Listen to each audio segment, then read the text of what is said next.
Good afternoon and welcome to A Day in the Life of a Funder, an informative panel webinar discussing the development of granting guidelines, recommendations for future applicants, the highlights and challenges of daily work, and much more.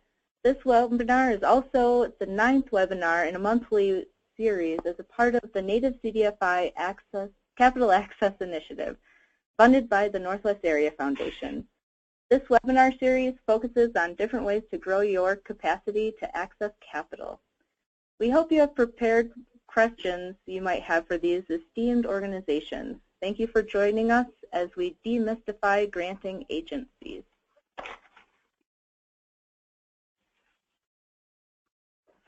To start this webinar, let's test out the webinar platform by answering the question, what organization are you representing today? Please utilize this feature throughout the webinar to ask burning questions you might have for the panelists. We will have time near the end for a question and answer session after the panelist discussion.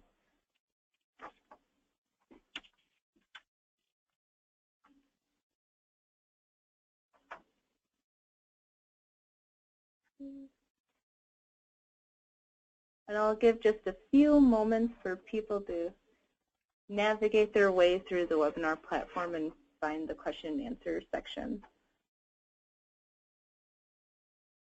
Awesome, we have representation from Oneida, Seneca Nation, NACDC Financial Services out in Montana.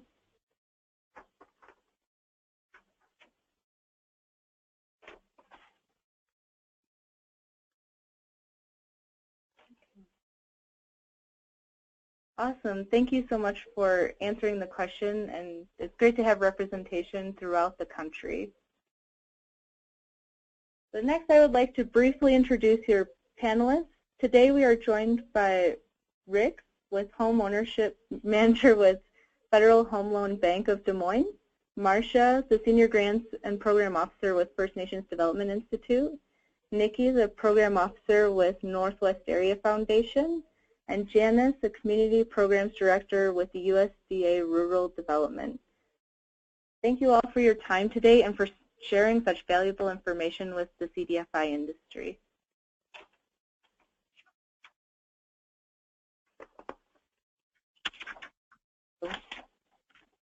Let's start our panel discussion with some introductions to your organization. Please describe your organization and your role within your organization. We will hear first from Rick. Could you start us out? Sure. Yeah. I'm Rick Bloxham. I'm my title is Home Ownership Manager in the Community Investments Department at the Federal Home Loan Bank of Des Moines. For those who don't know what we are, we're a government-sponsored enterprise similar to by charter to an organization like Fannie Mae or Freddie Mac.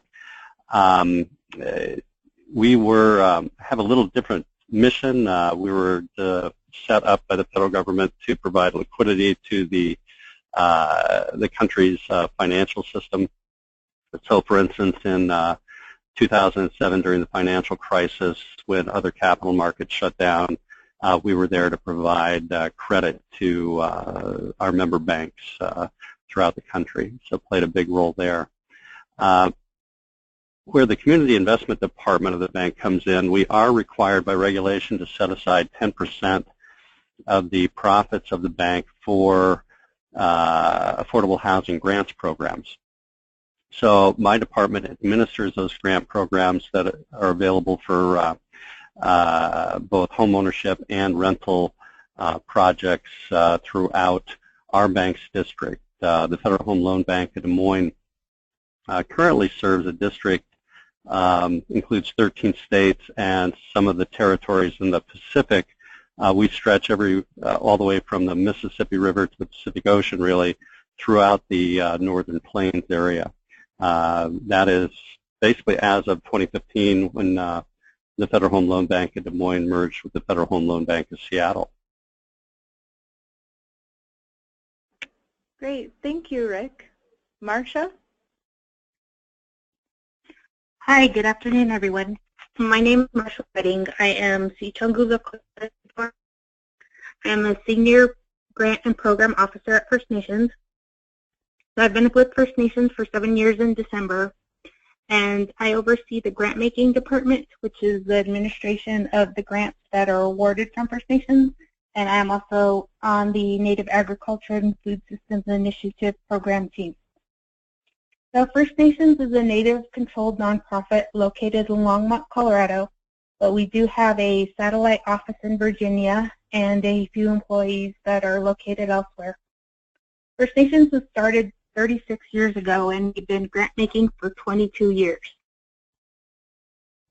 So at First Nations, our mission is to invest in and create innovative institutions and models that strengthen asset control and support economic development for American Indian people in their communities. So we do that through 5 focus areas and strategies. So the 5 focus areas that we work on in are achieving Native financial empowerment, investing in Native youth, strengthening tribal and community institutions, advancing household and community asset building, and nourishing Native foods and health. And so our approach to working in these 5 focus areas is through grant making, technical assistance and training, coalition building, policy, and advocacy. And then I just want to include a couple notable facts about First Nations grant making. From 1994 to 2016, First Nations has provided more than $25 million in financial support to programs, projects, and initiatives across Indian country. And from the inception of First Nations in 1981, we've provided technical assistance and training to hundreds of Native people and communities throughout the United States. Thank you. Awesome. Thank you, Marcia. And next we'll hear from Nikki with Northwest Area Foundation.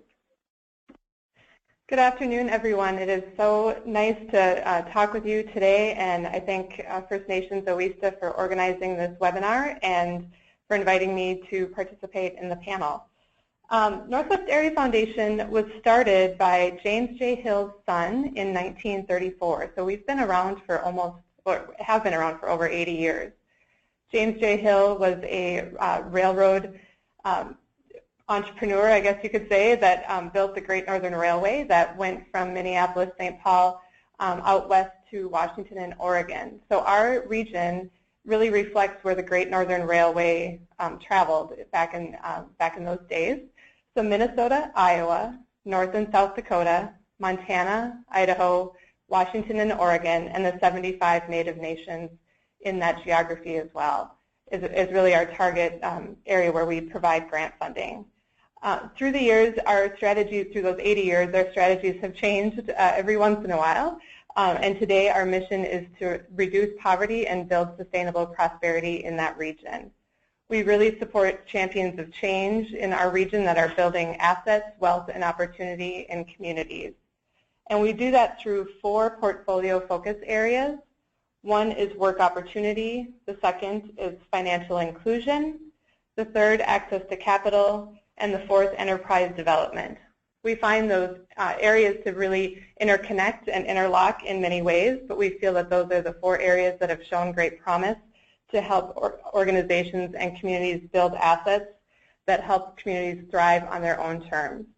Northwest Area Foundation has had a long time commitment to Indian country, and in the past we have consistently provided 40% of our grant funding year over year to organizations led by Native-led organizations and Native-led organizations. So we are really looking at how the current economic system that's not working for everybody. It just simply isn't for a variety of reasons, and how can we support local ownership and culturally anchored solutions that build more equitable, inclusive, and long-lasting prosperity in our region.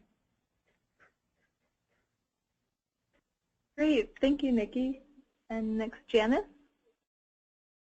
Yes, thank you. This is Janice Pond, and I am with United States Department of Agriculture, an agency called Rural Development. We too would like to thank First Nation OESTA for this webinar this afternoon, and really look forward to an opportunity to make sure you know about our programs. because we were established back during the Franklin Delano Roosevelt administration to revitalize America, and especially rural America, and that is still our mission today. We have over 48 different loan grant combination programs, with over 11 of those being grant-specific only type projects. We basically say that we take care of the C's for a rural community. First, under the A, we help with affordable housing. We can provide direct or guaranteed loans or rental complexes, etc., for housing opportunities of a community, whether it's in a tribal nation or reservation area, privately owned lands, etc. And we also can help with home repairs. Under the B portion of the ABC, it's our business development. We have funding for technical assistance, business startup, marketing and feasibility studies, energy and energy efficiency projects, and other cooperative assistance type programs. Our C is the one that is near and dear to my heart because I am the Community Programs Director, and it deals with community infrastructure loans and grants. We fund the bricks and sticks and mortar and other infrastructure needs, sometimes even equipment type needs within a community that is an essential facility to that community. So whether you're needing a meeting room or a building or water or sewer loans or grants, we can help with the infrastructure needs of a community. So we look forward to answering all the questions. And again, once again, thank you so much for this opportunity to share information regarding our agency. Oh, great. It's our pleasure. Next, I'll move on to the questions we have laid out for the webinar. And we'll start out with, how are your granting guidelines established for your entity? And Rick, if you'd like to answer that question first. Sure.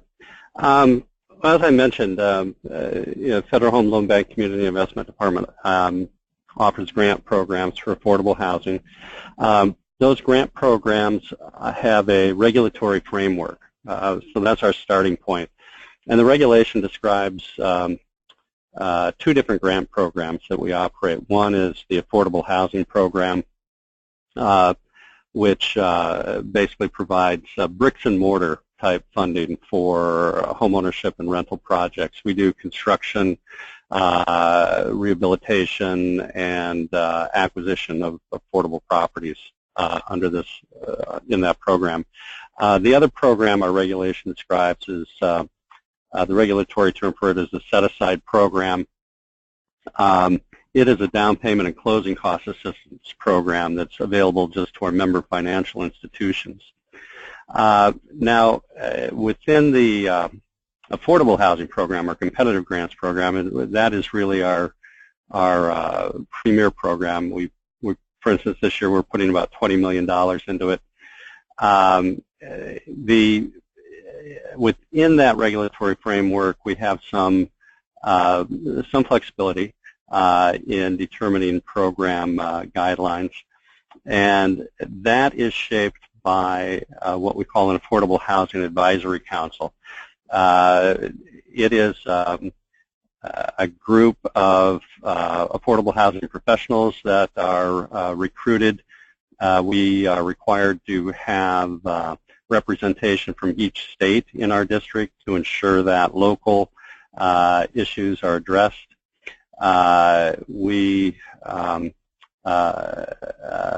So our staff here at the bank interacts with that advisory council to basically set program guidelines. We will codify these in a document called Affordable Housing Program Implementation Plan, which we publish annually. It's available to the public on our website, and that's going to include the important elements of the grants program. For instance, what types of projects are eligible. It is a competitive grants program, so we lay out scoring priorities for this competitive grant application.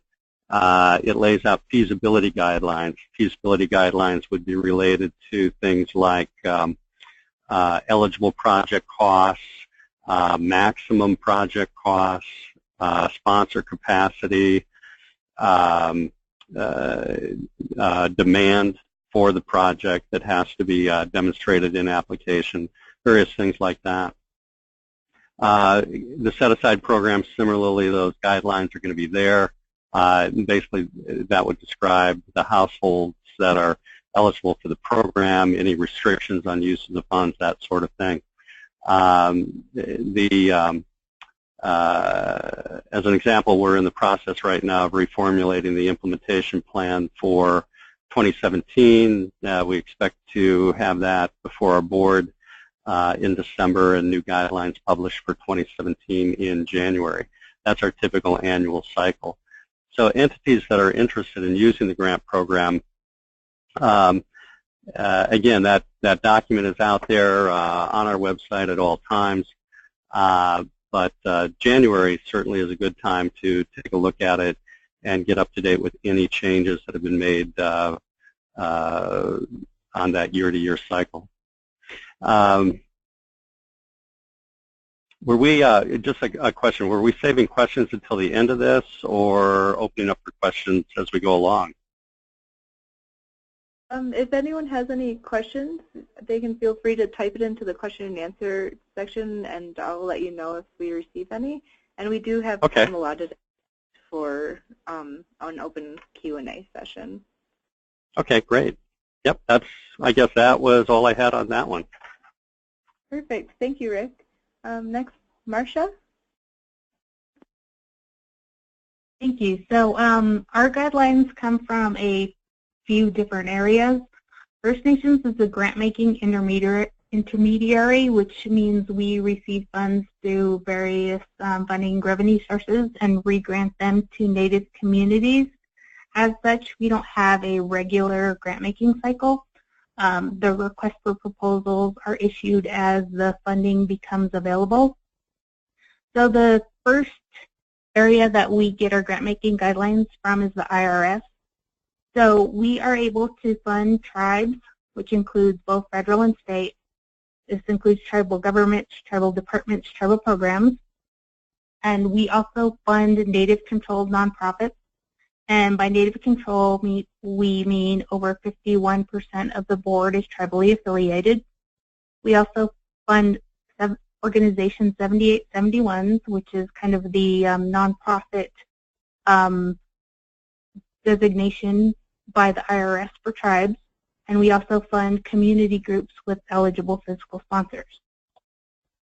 So the general grant-making guidelines, including things such as different types of eligibility, are determined by First Nations grant-making policies. And then the guidelines for specific program grants are determined by our funding source. So they can be very different and unique to each request for proposal. Thank you. Awesome. Thank you, Marcia. And next we'll hear from Nikki. Great. Thank you. So for Northwest Area Foundation, how we determine, I would take a step back even from the guidelines and just how we determine the portfolio areas or our focus areas that I mentioned earlier. We determined that sort of focusing on good jobs and financial capability as key pillars of asset building, we really learned or thought through that strategy based on the learning that we had from talking with organizations like those on the phone today, really learning from the communities that we serve, conversations, some industry research as far as determining, access to capital makes sense as a strategy to support based on what we were learning from organizations during the years of our history. And so similar to what Marcia was saying, the individual grant guidelines under each of our portfolio areas are going to vary based on the design of that initiative. So for example, under social enterprise, we have 2 initiatives that are going on, and those grant guidelines will really be driven by the outcomes that we hope communities and organizations see as a result of our funding. Is the primary emphasis a cohort learning opportunity, or is there some direct service that we want to see have capacity built for, or is there some policy work that we want to see? And so we'll really vary the guidelines based on that and then score potential proposals against those guidelines. And so it really can vary based on that. We don't have a regular funding cycle either. It's an open process in terms of sort of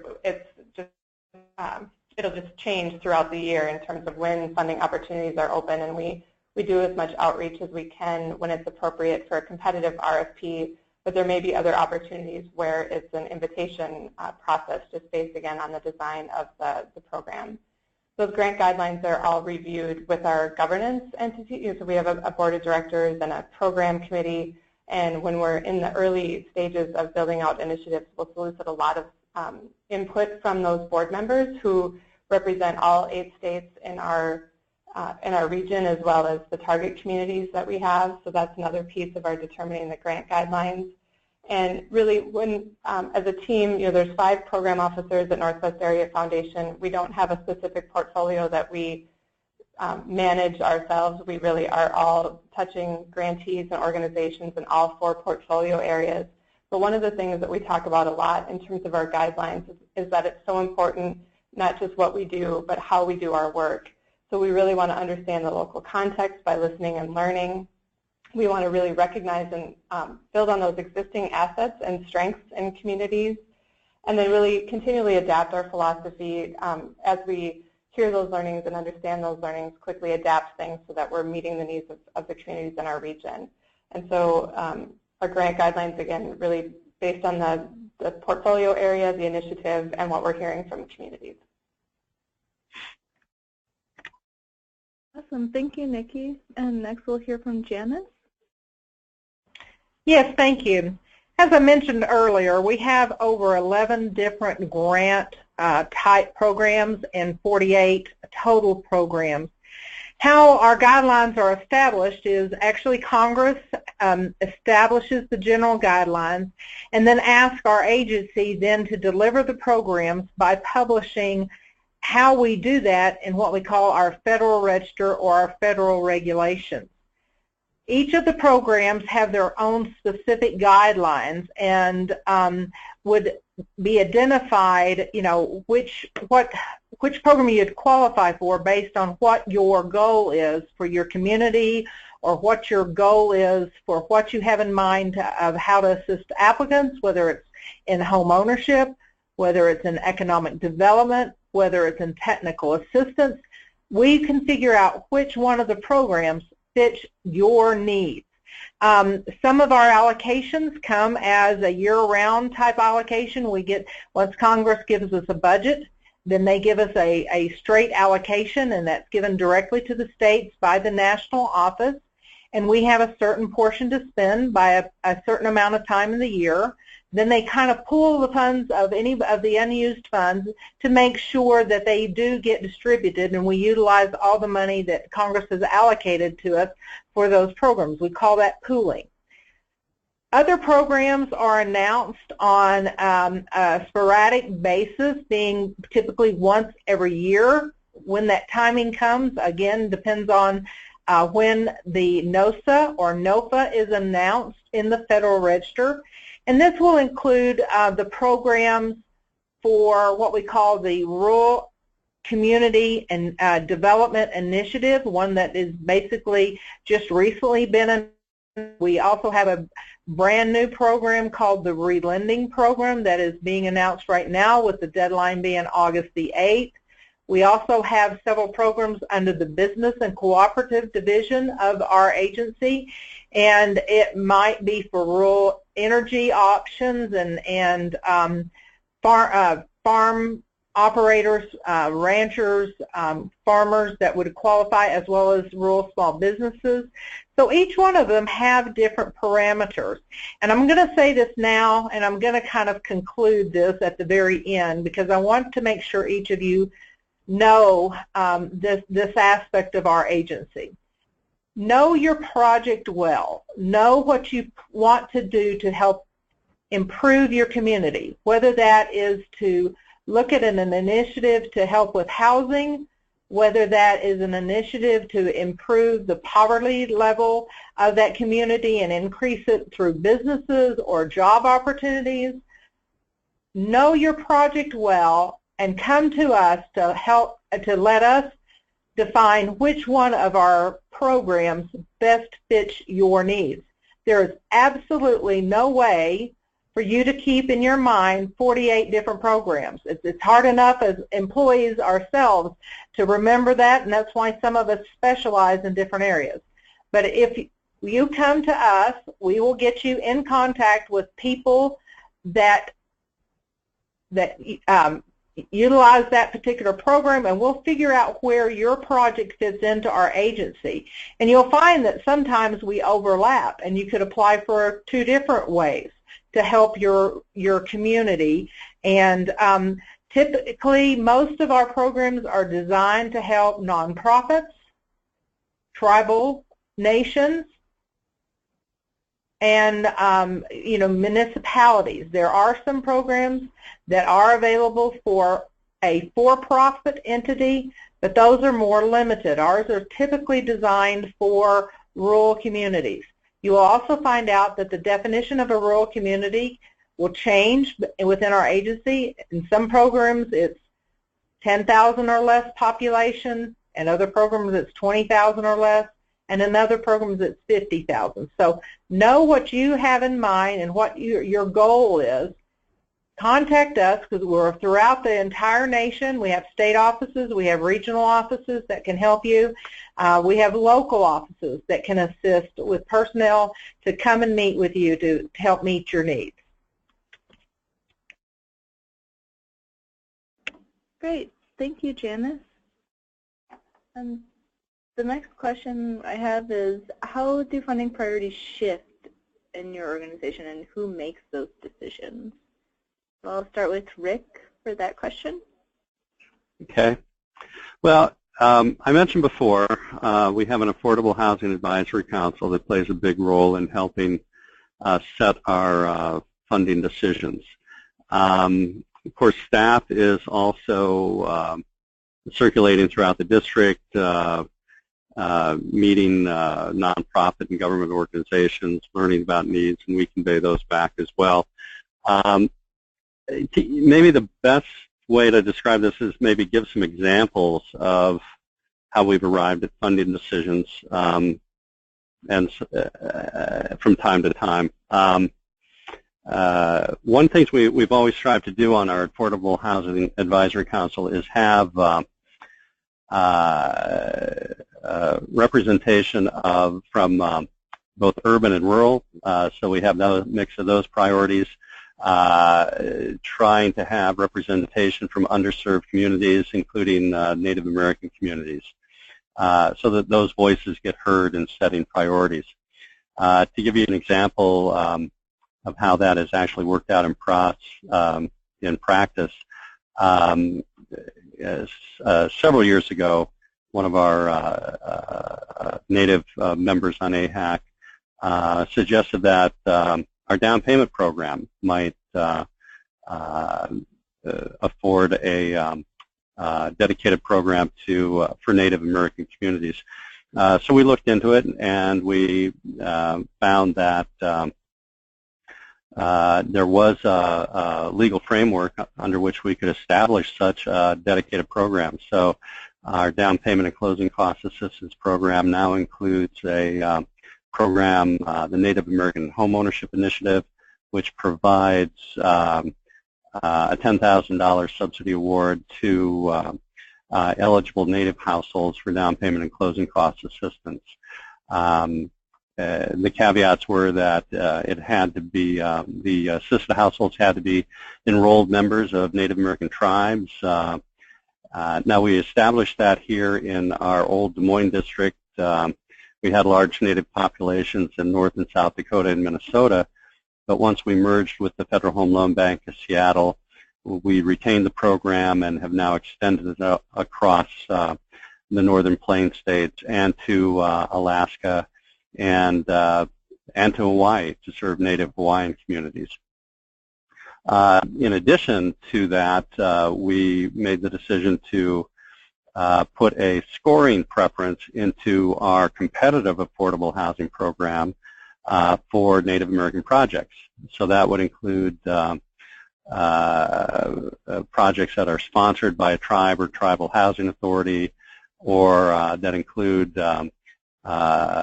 funding sources such as NAHASDA funds.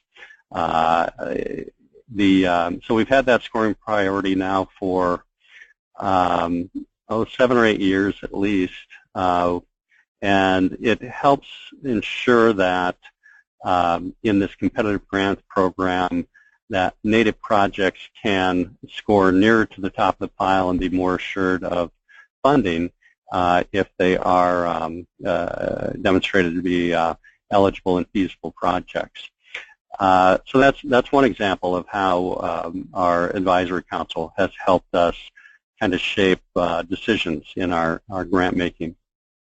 We also try to respond to unfolding events on the ground as quickly as we can. So another example, after the 2007 housing crisis, we kind of immediately shifted our scoring priorities to the home ownership program and acquisition rehabilitation projects involving foreclosed property. So encouraging nonprofits to basically acquire and rehabilitate foreclosed properties and then cycle those back into the market to assist low and moderate income home buyers. So I would call it a very complicated dance on a year-to-year basis because there are programs such as our Native American program that are very established that we want to maintain. Native communities remain grossly underserved in terms of both rental and home ownership housing. So we have the demands of maintaining scoring preferences there while also providing a little bit of flexibility when needs arise. But it's a little bit of a dance year to year, but we have a lot of help in making it happen through again through our advisory council and just our presence out in the district trying to determine need. Thank you, Rick. Okay. Oh, sorry. No. Did you have? No, go ahead. No, that was it. Okay, great. I'll move on with Marcia. So our funding priorities stay within the 5 focus areas that we work on. Those focus areas, as I mentioned before, are achieving Native financial empowerment, investing in Native youth, strengthening tribal and community institutions, advancing household and community asset building, and nourishing Native foods and health. These focus areas are periodically reviewed by our board and also during our annual staff strategic planning. We've gone through and we've clarified areas and revised them as we see funding trends change. So for instance, the investing in Native youth is a new separate area for us. It used to be under our strengthening tribal and community institutions. And as you all recall, a little over a year ago, this became a big area of focus with the White House Generation Indigenous. So basically we stay with this approach of asset building, but really kind of hone those program areas as we see fit.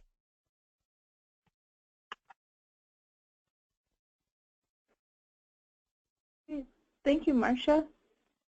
Nikki? Yeah, almost exactly what Marcia said in terms of the asset building piece and just kind of refining the design or the initiatives under that asset building frame periodically. For Northwest Area Foundation, we've been funding in the asset building space for close to 10 years, if not longer. It's just been a matter of thinking through where we see the most promise in terms of some proven models like CDFIs, for example, And really what we're hearing from the organizations on the ground, like I mentioned before, really understanding the local context and learning from the communities. An interesting region, Minnesota and Iowa, very different landscapes and economies from Washington and Oregon, and so we really need to respond to those local needs. So sometimes the priorities will shift just based on the really unique needs of communities. And in terms of making the decisions, it's really as a program team, we strive to make decisions together, drawing from all the experience of each of the distinct program officer view and the organizations that they work with. And so we really try and make those as a program team. When it's required, but based on our governance, we'll go to our program committee and draw on their experience, as well as our board of directors. But we've been under our current funding strategy for almost 3 years now.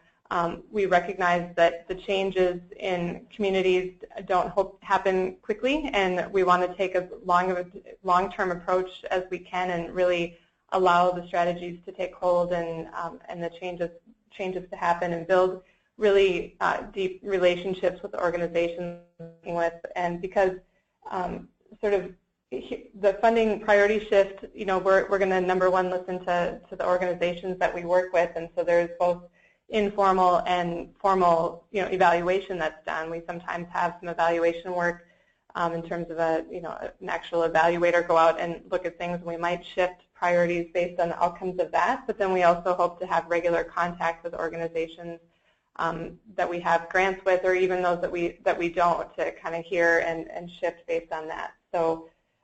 And then just really responding to any economic changes in our region as quickly as we can. As a private foundation, we've got a little bit longer time there as far as being responsive, but we do our best to respond quickly when we can. Great, thank you, Nikki. And Janice? Thank you. Okay, this one becomes a real fun one to talk about, and I really like how Rick kind of went through and gave examples. But our initiatives and our priorities are set yearly by leadership, whether that's in Washington, D.C., of being an administrator or being the undersecretary or the secretary of agriculture, and sometimes even the president himself, or and who gives us those guidelines. In the past, some of our examples have included reaching out to high poverty areas, and we would look at those that have a higher poverty or a lower poverty level than other places in the nation. We also say if the poverty is exceeding 20%, people that live in poverty as compared to the general population. We try to definitely reach out to those communities and help with funding opportunities throughout our entire program in those areas. A couple of years ago, the Secretary of Agriculture made a commitment to help with rural mental health needs, and he wanted a certain percentage of our funds to assist mental health facilities and behavioral health type facilities, so that people didn't have to drive to large metropolitan areas to get assistance with mental or behavioral health issues. And so that became a huge initiative. Wanted $50 million to be allocated in over a 5-year period of time, and actually that was met in less than 2 years. So that initiative was met. There are some years that we have food hubs as being an option, and we're very open to different ways to define what is a food hub. Sometimes it might be a commercial kitchen that is available to a local community, or storage that would be available so people could help with their distribution of their produce, and make sure that schools that get a portion of that produce. I mean, it could be farmers markets, it could be community gardens, it can be just various different opportunities to help get those established so that you have locally grown and locally known where that produce is growing and being distributed. A lot of times we don't necessarily do small tool items, but if we needed to help with irrigation to a community garden or irrigation to an area that would supply food and then that still go to food banks, etc., that has been some ideas of what we've done in the past. I would like to give a couple of examples of our initiatives. In our water and environmental programs, what we call our WEP programs, we actually have set-aside funds designated for Native American projects, and they're considered our 306C program. And those funds are 100% grant opportunities. Now, we base it on the need of that community, just as we would do for any community. What is the economic need of that community? To be able to put in water and or wastewater improvements. I'm happy to announce that in the state of Colorado, we actually assisted the Mountain Ute along with the state of Utah with 4 projects total, 2 in the White Mesa, the community of White Mesa, excuse me, I'm sorry, and 2 projects in the community of Toyac, and we're helping with water and sewer needs in each one of those 2 places. Some of that is for replacement of old infrastructure where the old tile that was used or the old piping system that was used has deteriorated or it's met its useful life and needs replacement. And it also includes some new services to create that people come back to that community and live there and be able to have houses. So it actually puts forth that they can provide new services in new areas rather than having a well or a septic tank, they can actually have water and wastewater. So again, priorities change based on whatever our federal initiatives are, but you know, they always are looking for ways to help rural communities. And excuse me, my throat is kind of giving out on me, and I'll drink some water in between. Great. Thank you, Janice. Just due to time, I'm going to jump to the last question I had prepared, which is, what recommendations would you give to organizations? And after this question, we'll open it up for question and answer time. So, Rick? Let's see, recommendations. Call us. I guess that's the most important one. You know, I mentioned that our program guidelines are contained in a document called the Implementation Plan, published annually, and it's a very good document to get to know. But really, for an organization that hasn't worked with us before, my strongest recommendation is always call us and talk to staff, either the home ownership or rental staff, depending on what type of project you might have in mind. And we can kind of walk you through the mud. You know, documents like the implementation plan can be lengthy and detailed, and they're not meant to really cloud the issues, but they can have that effect. So my first recommendation to any organization that is considering our grant program is call us. You know, we can talk about your specific project, how that might fit with our grant program. We could talk about scoring opportunities to help make it a competitive application. We could talk about things that you might need to consider in terms of gearing up organizationally to not only make a successful application, but administer a project successfully. So that's my strongest recommendation is call and talk to us as a starting point. You know, then back up maybe to our implementation plan and get into the details, and then call us again, you know, after you've had a chance to review that. call again and talk over any points in the plan that you need a better understanding of. Another thing I'd recommend about accessing our program is we offer what we call a pre-application period. Our grant cycle, we take grant applications just once a year, and prior to the formal grant period, we offer a pre-application period where a sponsor organization can submit a preliminary application to us. Essentially, it's a project description. You communicate to us the scoring priorities that you are committing to. You provide us what we call feasibility workbooks, which would be sources and use of the funds.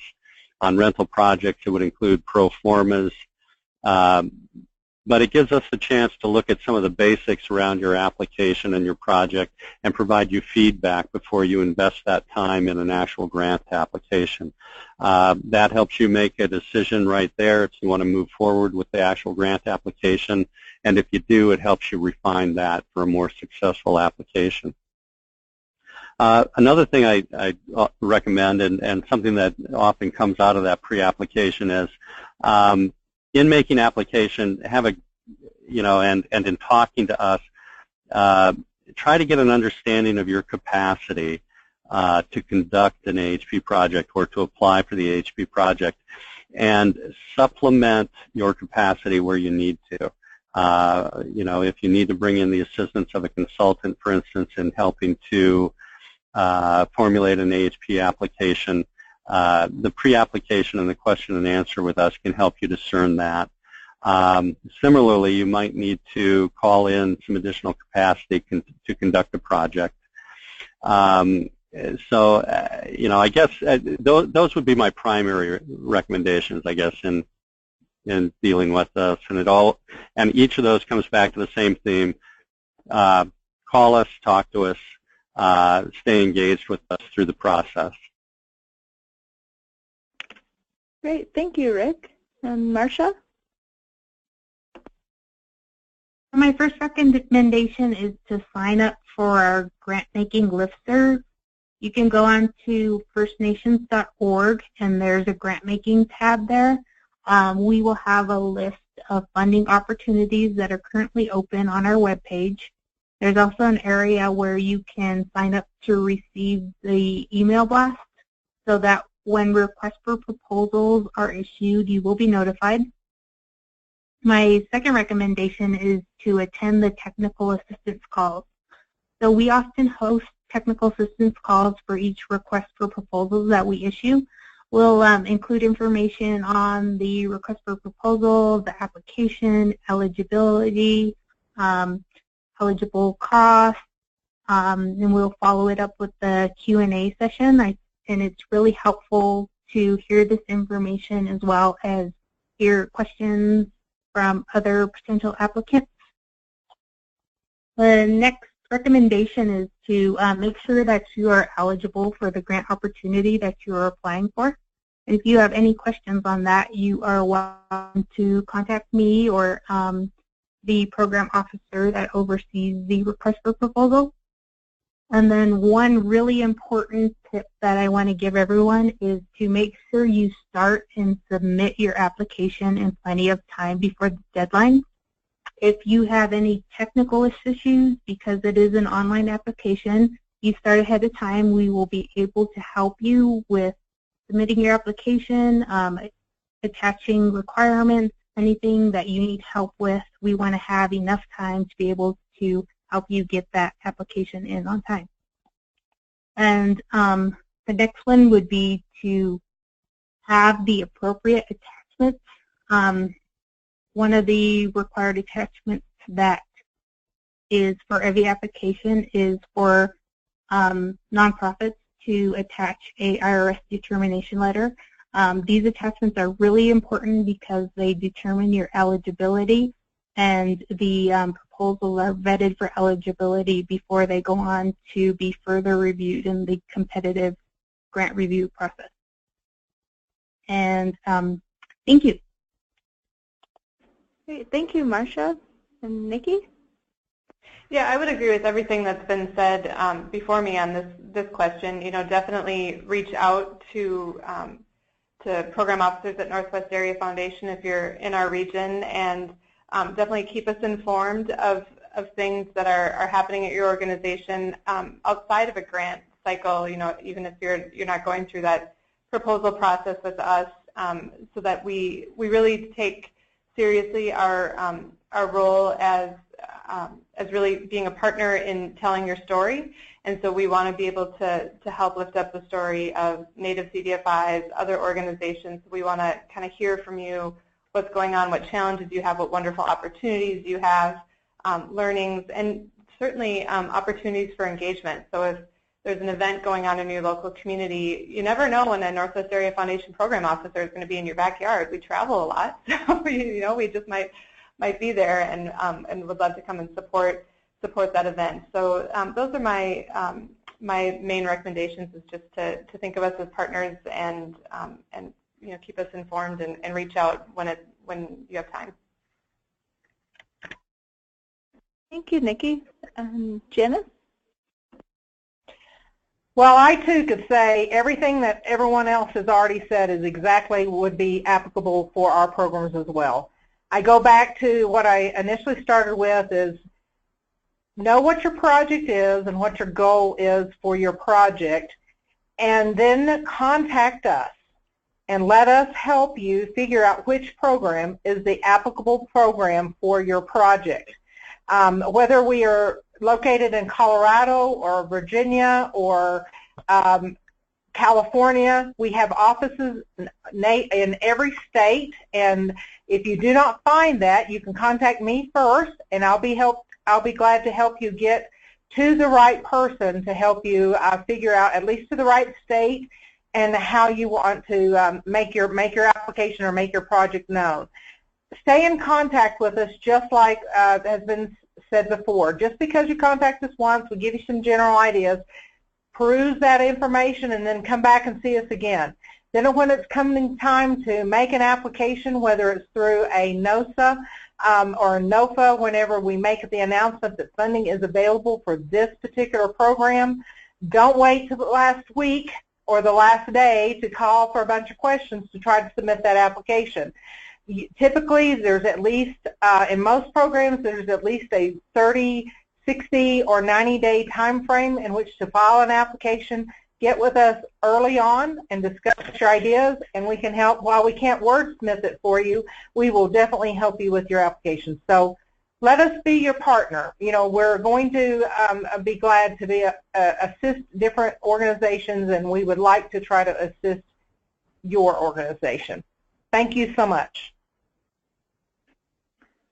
Wonderful. Well, those were the questions that I had for the panelists. I know we're running a little bit short on time, but I'll open it up to the audience. If anyone has any questions they'd like to pose, please feel free to raise your hand, and I can unmute you, or use the question and answer feature of the webinar platform, and I'll be happy to read your question aloud. So I'll just leave a few more moments to see if we have any hands raised.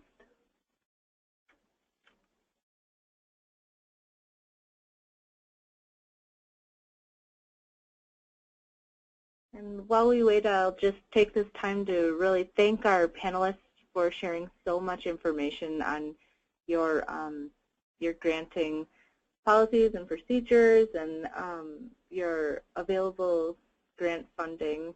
Thank you so much. It's very informative, and it helps our organizations better understand kind of your process and what you go through in a regular day-to-day. So we do have one question. Oh, could you repeat the names of the organizations? So the organizations we had Rick with Federal Home Loan Bank of Des Moines, Marcia with First Nations Development Institute, Nikki with Northwest Area Foundation, and Janice with the United States Department of Agriculture Rural Development. I'll be sending an email out this afternoon with all of that information. with a little bit more detail and contact information. Do we have any more questions?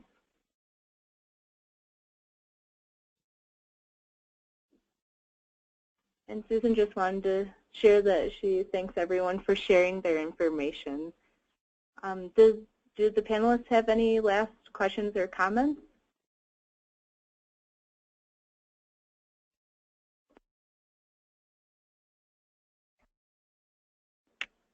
Well, this is Nikki. I just would thank everyone for attending today and being interested in how we craft ideas and initiatives, and just again extend an invitation to contact me or any of my colleagues at any time with any questions or thoughts on how Northwest Area Foundation can be a better partner to you all.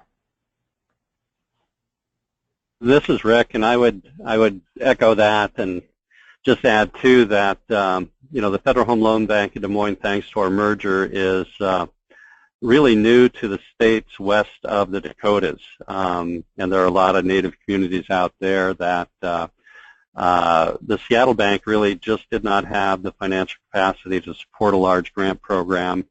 With the merger, that has changed significantly, and creating some significant funding opportunities where there really were very limited funds before, both just in the dollar amount we have available for grant funding and with our scoring priority for Native communities. So we hope to really hope to kind of expand on relationships that we've established in other Native communities within our district in the states that we're serving now. This is Janice, and thank you once again, and we would love to hear from you about projects that you're interested in. This is Marcia. Thank you, First Nations Louisa, for the invitation to present on this webinar. And again, I encourage anyone who's interested in First Nations Development Institute's grant opportunities to go to our website at firstnations.org and look under the grant making tab for open grant opportunities and sign up for our email list. Thank you. Awesome, thank you. Just a quick reminder that we have an upcoming webinar next Wednesday on the CFPB regulations on payday lending at 1 p.m. Mountain Time. We'll be joined with representatives from the Center for Responsible Lending, First Nations Development Institute, and the National Congress of American Indians. Registration can be found on our website at www.owista.org, and it's in our events section. And just a reminder also to follow us, like us on Facebook, Twitter, our newsletter that can be found on our webpage as well. And I want to thank you so much to our panelists and for the attendees for listening. Please fill out the evaluation that appears at the close of this webinar. Your feedback is greatly appreciated. And just to pitch, if you have any ideas on future webinars, please let me know.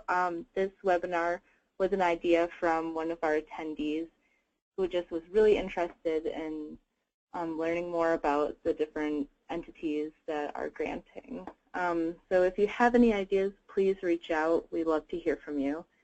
So miigwech, bamapi, we'll see you next time. Thank you.